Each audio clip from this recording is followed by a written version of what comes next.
नमस्कार, प्रणाम। मैं अपना YouTube चैनल में आप सभी का स्वागत करता हूं। आज हम लोग इतिहास का जो एक परिचय होता है उसको हम लोग थोड़ा सा जानेंगे, थोड़ा सा उसके अंदर कुछ अध्ययन कर लेंगे और ऐसा सब क्वेश्चन इस टॉपिक से कवर होगा अभी, जो कि यूपीएससी और पीपीएससी में लगातार पूछा गया क्वेश्चन भी इसमें इस टॉपिक के अंतर्गत है। और हमने लिख बोर्ड पे पहले इसीलिए लिख दिया ताकि वीडियो ज़्यादा लंबा नहीं हो, वीडियो शॉर्ट हो। आइए हम लोग पढ़ते हैं। आज बहुत ही इंटरेस्टिंग और समझने में इतना मजा आएगा पढ़ने में जो आप कभी कल्पना नहीं किए होंगे। चलिए हम लोग पढ़ते हैं और समझते हैं, बारीकी से हर एक चीज को समझते हैं। आज हम लोग हिस्ट्री को पढ़ते हैं, पढ़ना नहीं है, समझना है। चलिए आइए हम लोग देखते हैं। आज समान परिचय करते हैं इतिहास का। इतिहास का समान परिचय करने का मतलब कि हल्का फुल्का जानना है और धीरे धीरे डीपली में घुस जाना है, ठीक ना। और हम लोग देखते हैं पहले इतिहास जो है, इतिहास को तीन भाग में बांटा गया है। एक बांटा गया है प्राग ऐतिहासिक काल, एक होता है आदि ऐतिहासिक काल, एक होता है ऐतिहासिक काल। और हम लोग जैसे हम लोग से कोई पूछेगा कि प्राग ऐतिहासिक काल क्या है, कुछ इसके बारे में बताइए, तो हम लोग को बताना है प्राग ऐतिहासिक काल में कि लिखित साक्ष्य का अभाव। इस काल में जो है लिखित साक्ष्य कुछ भी नहीं था और पुरातात्विक साक्ष्य था। पुराना वस्तुओं का जो साक्ष्य होता है, कोई भी साक्ष्य पुरातात्विक साक्ष्य था, उसी पे हम लोग अध्ययन किए हैं इस प्राग ऐतिहासिक काल को। इसको हम लोग पाषाण कालीन सभ्यता भी कहते हैं, ठीक ना। इसके बाद दूसरा आता है आद ऐतिहासिक काल। आद ऐतिहासिक काल में क्या हुआ था, इसमें लिखित साक्ष्य उपलब्ध था, बट इसमें प्राग ऐतिहासिक में तो क्या था, कोई भी साक्ष्य पुरातात्विक साक्ष्य के अलावा कोई लिखित वाला कोई साक्ष्य नहीं था। लेकिन आद ऐतिहासिक में लिखित साक्ष्य था, बट क्या है वो अपठित, मतलब वो उसको पढ़ा नहीं जा सकता था, कोई अभी तक उसको पढ़ नहीं सका है और पुरातात्विक साक्ष्यों पर ही निर्भर रहा। यह आदि ऐतिहासिक काल भी पुरातात्विक साक्ष्य पर ही ये इसका अध्ययन किया गया। इसको हम लोग बोलते हैं सिंधु घाटी सभ्यता। क्या बोलते हैं? सिंधु घाटी सभ्यता। तीसरा आता है ऐतिहासिक काल। ऐतिहासिक काल में क्या था, लिखित साक्ष्य का प्रचुर मात्रा में था, प्रचुरता था। इसमें जो है लिखित साक्ष्य भी था और पुरातात्विक साक्ष्य भी था, दोनों साक्ष्य था, इसीलिए इसको बोला गया ऐतिहासिक काल। और हम लोग तीन चीज को अभी जाने हैं। पहला प्राग ऐतिहासिक काल। प्राग ऐतिहासिक काल में क्या देखे, लिखित साक्ष्य का अभाव था। लिखित साक्ष्य मतलब जिसको पढ़ने लिख करके समझने वाला जो साक्ष्य होता वो नहीं था, और केवल क्या था, केवल पुरातात्विक साक्ष्य था। यदि आपको क्वेश्चन आ जाए कि प्राग ऐतिहासिक काल से आप क्या समझते हैं, तो पूरा आपको आंसर में देना है, या जिस तरह से आप कंसेप्ट को समझे उस तरह से आपको कंसेप्ट को फिल कर देना है आंसर में। लिखित साक्ष्यों का अभाव था और केवल पुरातात्विक साक्ष्य का साक्ष्यों पर ही काम हुआ था इसमें, किसमें, प्राग ऐतिहासिक काल में, जिसको हम लोग पाषाण कालीन सभ्यता बोलते हैं। नेक्स्ट आता है लिखित साक्ष्य का अभाव। कौन था, इसमें भी लिखित साक्ष्य का लिखित साक्ष्य उपलब्ध था, उसमें तो लिखित साक्ष्य का अभाव था, कुछ भी नहीं था।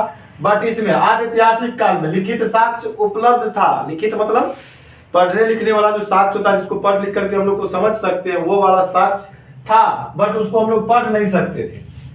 और तो क्या हुआ उसके बाद, तो फिर का अध्ययन कैसे किया गया था, तो अध्ययन इस तरह से पुरातात्विक साक्ष्यों पर ही निर्भर रह के अध्ययन किया गया था, और उसको हम लोग बोलते हैं आदि ऐतिहासिक काल। और इस काल को हम लोग सिंधु घाटी सभ्यता ही बोलते हैं, ठीक ना। अब हम लोग आते हैं नेक्स्ट ऐतिहासिक काल। ऐतिहासिक काल में क्या था, लिखित साक्ष्य का भी प्रचुरता था और पुरातात्विक भी था, तो इसीलिए हम लोग इसको बोलते हैं आदि ऐतिहासिक काल। चलिए हम लोग देखते हैं ये प्राग ऐतिहासिक काल का थोड़ा सा झलक देखते हैं, ज्यादा डीपली में अब नेक्स्ट वीडियो में घुसना है, थोड़ा सा इंट्रोड्यूस देते हैं ताकि पढ़ने में इंटरेस्टिंग आप लोग को लगे।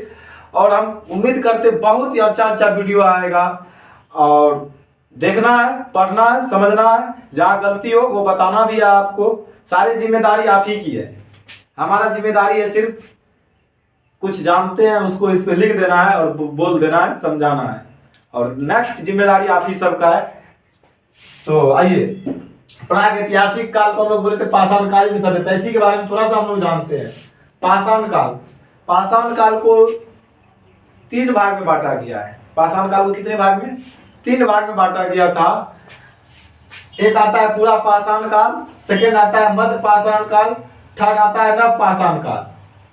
और आप देखते हैं पूरा पाषाण काल को भी 3 भाग में बांटा गया है। ये फर्स्ट में 1 नंबर में जो है पूरा पाषाण काल, इसको भी 3 भाग में बांटा गया है। पूर्व पूरा पाषाण काल, उसके बाद आता है मध्य पूरा पाषाण काल, उसके बाद आता है उच्च पूरा पाषाण काल। हम लोग अब धीरे धीरे से थोड़ा सा जानते हैं, थोड़ा बहुत पढ़ेंगे आज। और इसके बाद वाला जो वीडियो आएगा बहुत ही मजेदार वीडियो आएगा, और उम्मीद करते हैं। ये एक थोड़ा सा बात याद आ गया पढ़ते पढ़ते सिलसिला में। दुनिया का कोई भी ताकत आपको नहीं हरा सकता यदि आपका कर्म पे विश्वास हो। कर्म करते रहना है, चाहे वो स्टूडेंट हो, चाहे वो पेरेंट्स हो, चाहे जो जिस भी उम्र में हो। आपका जो ओरिजिनल वर्क है उसको कभी नहीं बेइज्जती कीजिएगा, उसका कभी नहीं बेइज्जती कीजिएगा, कभी उसको जलील नहीं कीजिएगा। उसको उस वर्क को करने में काफ़ी इंटरेस्ट लीजिएगा। और ज़िंदगी में बता देते हैं, यदि आप उस काम को इज्जत दे दिए तो आपका इज्जत दुनिया करेगा, सीधी सी बात है। और बहुत सारी बातें हैं, बात करेंगे, वीडियो चलते जा रहा है, हम लोग पढ़ते जाते हैं। और ज़्यादा सीरियस होके भी नहीं पढ़ना है, पढ़ाई को एक मजाक बना के पढ़ा जाए तो ज़्यादा समझ में आएगा मेरे समझ से, या इंटरेस्टिंग बना करके पढ़ा जाए तो मज़ा आएगा। तो चलिए हम लोग देखते हैं। ये पाषाण काल में देखते हैं, ये पूरा पाषाण काल में क्या क्या हुआ था। ये जो पूरा पाषाण काल था, इसमें क्या था, सिर्फ और सिर्फ आदमी शिकारी और संग्रह करता था, शिकार करता था, खाता था, उसी को संग्रह करता था, इसी टाइप से था। और उसके बाद पूरा पाषाण काल में पशुपालन और आपका आ रहा है कृषि एवं अग्नि, इस सब का अभाव था, मतलब नहीं हुआ था, इस सब का डेवलपमेंट नहीं हुआ था पूरा पाषाण काल में। 1863 में पलवरम में, 1863 पलवरम मद्रास में आता है, वहां से रॉबर्ट ब्रूस फुट को हस्त कुठार प्राप्त हुआ था। ये क्वेश्चन आपको पूछ सकता है, हस्त कुठार सर्वप्रथम किस काल में प्राप्त हुआ था? तो आपको आंसर देना है पूरा पाषाण काल में। यहाँ से ढेर सारा क्वेश्चन आ रहा है, कंसेप्ट समझिएगा, क्वेश्चन ऑटोमेटिक आपका बन जाएगा। कंसेप्ट को समझिए। देखिए, यदि किसी टॉपिक को आप समझ लिए बढ़िया से, तो क्वेश्चन किसी तरह का भी आए तो सारा मैसेजिंग पावर को आपका दिमाग कवर कर सकता है, ठीक ना। कोई भी क्वेश्चन आ जाए कवर कर सकता है, ठीक ना। आप बता देते हैं बाइक चलाने सीख गए हैं तो आपके सामने कोई भी बाइक आ जाए, चला तो लेना ही है, वही है। सिर्फ आत्मविश्वास होना चाहिए कि हम आई कैन डू इट, मैं ये कर सकता हूँ, और बिल्कुल श्योर हो जाएगा। और हम लोग देखते हैं ये मध्य पाषाण काल में, इसमें क्या हुआ, इसमें भी वही बात था, खाद और क्या कहते हैं, शिकारी भी था और खाद संग्रह था इसमें। लेकिन मध्य पाषाण काल में पशुपालन का साक्ष्य देखने को मिला था। कहाँ से? आजमगढ़ मध्य प्रदेश से, और बागोर राजस्थान से, यहाँ से मध्य पाषाण काल में मिला था, ठीक ना। ये अस्थि से निर्मित उपकरण, अस्थि से निर्मित उपकरण का मतलब हड्डी का बना हुआ जो उपकरण था, उसका भी साक्ष्य मिला है मध्य पाषाण काल में, जो कि सराय नहर और मादहा, ये दोनों जो है उत्तर प्रदेश का एक स्थान है। और हम लोग नव पाषाण काल में देखते हैं, नव पाषाण काल में क्या हुआ था। नव पाषाण काल को हम लोग इंग्लिश में बोलते हैं न्यूलिथिक एज। और नव पाषाण मतलब न्यू मतलब नया, लैथिक पत्थर, नया पत्थर का युग, या इस तरह से भी बोल सकते हैं, न्यू मतलब नया, तो 2 वर्ड से बना है न्यू लैथिक। और देखिए यहाँ से भी आ सकता है नव पाषाण, नव मतलब नया, पाषाण मतलब पत्थर, नया पत्थर का जो काल था उसको हम लोग बोले थे नव पाषाण काल। और ये सब हम लोग किस काल में पढ़ रहे? प्राग ऐतिहासिक काल में अभी हम लोग पढ़ रहे पाषाण काल को, ठीक ना।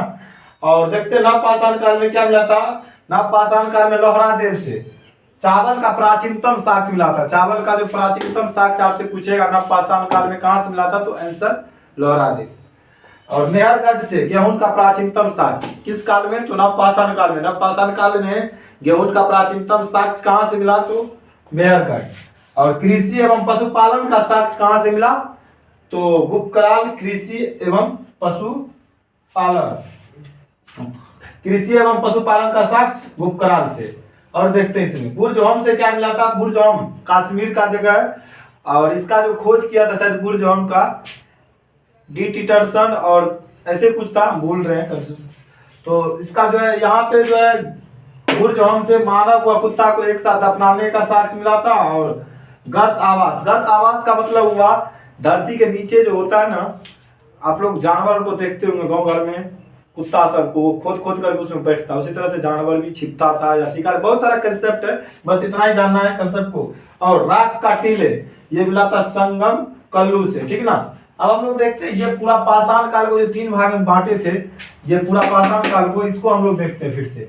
इसका एक पूर्व पाषाण काल में क्या चल रहा था, क्रोट उपकरण चल रहा था और हस्त कुठार चल रहा था, ओके। और मध्य पूरा पाषाण काल में फलक उपकरण, क्वार्टजाइट पत्थर का फलक उपकरण का यूज होता था, और वो क्वार्टजाइट पत्थर का बना होता था, ठीक ना। और इसीलिए इसको फलक संस्कृति के नाम से जानते हैं। उच्च पूरा पाषाण काल, उच्च पूरा पाषाण काल में 2 हथियार तक्षिणी एवं खुरचुनी बहुत फेमस रहा।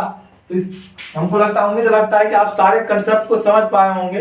फिर से एक बार हम रिकॉल कर लेते हैं, ताकि रिकॉल करने के बाद ना कोई भी कंसेप्ट छूटता नहीं है। तो हम लोग इंट्रोड्यूस कर लेते हैं समान इतिहास का समान परिचय हो रहा था आज हम लोग। सबसे पहले प्राग ऐतिहासिक काल को जाने, इसको दूसरा नाम हम लोग पाषाण कालीन सभ्यता से भी जानते हैं। इसमें क्या हुआ था, लिखित साक्ष्य का अभाव था, केवल पुरातात्विक साक्ष्य उपलब्ध था। उसके बाद आदि ऐतिहासिक काल में लिखित साक्ष्य का उपलब्ध, लिखित साक्ष्य मतलब लिखित साक्ष्य उपलब्ध था, लेकिन उसको पढ़ा नहीं जा सकता था। लेकिन इसमें क्या हुआ था, आदि ऐतिहासिक काल में भी पुरातात्विक साक्ष्यों पर ही निर्भर रह के काम हुआ था, जिसको हम लोग बोले हैं सिंधु घाटी सभ्यता या आदि ऐतिहासिक काल, ठीक ना। लिखित साक्ष्यों की प्रचुरता भी था और पुरातात्विक साक्ष्य भी उपलब्ध थे। कौन सा काल में, तो ऐतिहासिक काल में। अब हम लोग देखते हैं ये प्राग ऐतिहासिक काल में, पाषाण काल में देखते हैं। पाषाण काल को 3 भाग में बांटे थे हम लोग, पूरा पाषाण काल, मध्य पाषाण काल, नव पाषाण काल। पूरा पाषाण काल को भी 2-3 भाग में बांटा गया है, पूर्व पूरा पाषाण काल, मध्य पूरा पाषाण काल, उच्च पूरा पाषाण काल। ये सब आपको उतना नहीं पूछा जाएगा आपसे साक्ष्य वाला स्थान ज्यादा पूछा जाता है। ये सब क्वेश्चन जब हम देखते हैं, बनाते हैं जब क्वेश्चन सब, तो ज्यादातर हम देखते हैं साक्ष्य वाला क्वेश्चन ज्यादा पूछा जाता है। आपसे पूछ देगा कि नव पाषाण काल में जो मानव व कुत्ता का दफनाने का साक्ष्य मिला था, वो कहां से मिला था, तो आप आंसर देना आपको बुर्जहोम, कौन सा स्टेट, जम्मू कश्मीर। आपसे पूछ देगा चावल का प्राचीनतम, ये पूछा हुआ अभी क्वेश्चन है, चावल का प्राचीनतम साक्ष्य नव पाषाण काल में कहां से मिला था, तो लौहरादेव से। आपसे ये पूछा जाएगा क्वेश्चन ढेर सारा क्वेश्चन है यहाँ पे। आपसे ये भी पूछ सकता है कि मध्य पूरा पाषाण काल में किस उपकरण का ज्यादा प्रचलन था, तो फलक उपकरण का। किस चीज का बना था, कौन सा पत्थर का बना था, तो क्वार्टजाइट पत्थर का बना हुआ था।